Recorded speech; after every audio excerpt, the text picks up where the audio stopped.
CM साहब ने जो पिछला बजट पेश किया था तो ये कहा था कि इस साल में 60,000 भर्तियां की जाएंगी। मुझे नहीं लगता कि 1,000 भर्तियां भी इस साल में वो कर पाए हैं।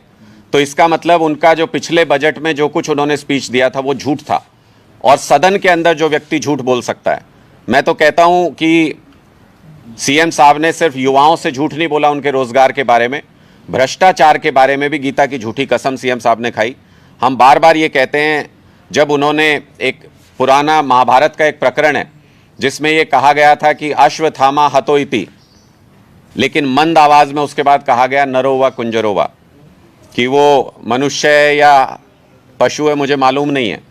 ऐसे ही खट्टर साहब ने भी जब गीता की कसम खाई विधानसभा के अंदर, तो मुझे लगता है उन्होंने कहा कि मैं गीता की कसम खाता हूं कि एक भी भ्रष्टाचारी को बख्शेंगे नहीं। उसके बाद मंदी आवाज में शायद ये भी बोला था कि सबको अच्छी अच्छी पोस्टिंग देंगे।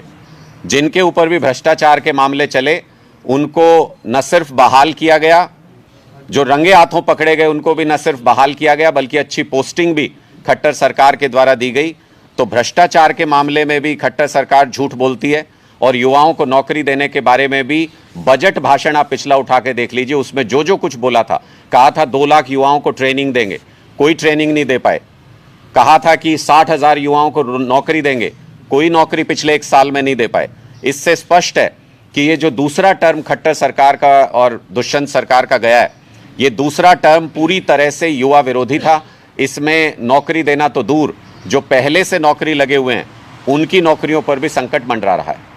खट्टर साहब ने कहा था कि सरकार चाहती है भर्ती करना, भर्ती निकालती भी है, लेकिन विपक्षी दल है उनका एक खास भर्ती रोको अभियान चल रहा है जो भर्ती रोकने की कोशिश में लगा रहता है हमेशा, और हाईकोर्ट में मामले लेकर जाते हैं। पंजाब के अंदर खट्टर साहब की पार्टी भी, दूसरी पार्टियां भी पुरजोर कोशिश कर रही हैं कि किसी तरीके से मान साहब के काम करने को रोका जा सके, आम आदमी पार्टी को काम करने से रोका जा सके।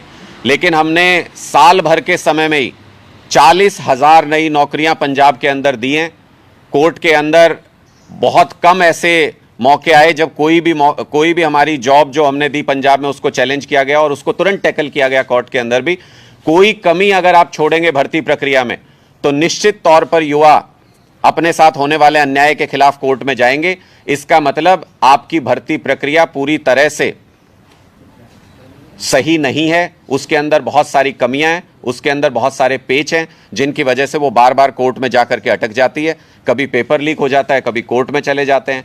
हमारा कहने का मतलब यह है कि युवाओं के हाथ आज भी खाली हैं, युवाओं को कुछ नहीं मिलता है। और जहां पर नौकरियों के अंदर हरियाणा में सिलेक्शन हुए, मैंने आपको पढ़ के बताया किस तरीके से किसी जॉब में 70% बाहरी उम्मीदवार हैं, किसी जॉब में 78% बाहरी उम्मीदवार हैं, किसी में 66%, किसी में 61%।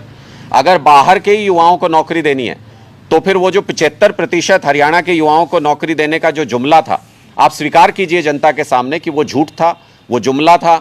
जैसे आपने स्वीकार किया कि 15 लाख रुपए देने का जो मोदी सरकार ने जो वादा किया था, मोदी जी ने जो वादा किया था, बाद में आपने कहा कि वो जुमला था। तो ये भी स्वीकार कीजिए कि हरियाणा के युवाओं को नौकरी देने का जो आपका वादा था वो सिर्फ एक जुमला था। आप दरअसल एक सुनियोजित साजिश के तहत बाहर के लोगों को नौकरी देकर के हरियाणा के विभागों में इम्बैलेंस क्रिएट करना चाहते हैं, बाहर के लोगों को ज़्यादा भर्ती यहाँ पर करना चाहते हैं, हरियाणा के अंदर अस्थिरता पैदा करना चाहते हैं, हरियाणा के युवाओं को भड़का रहे हैं, हरियाणा को आग में झोंकना चाहते हैं। ये सारी साजिश भारतीय जनता पार्टी जानबूझकर सुनियोजित तरीके से कर रही है।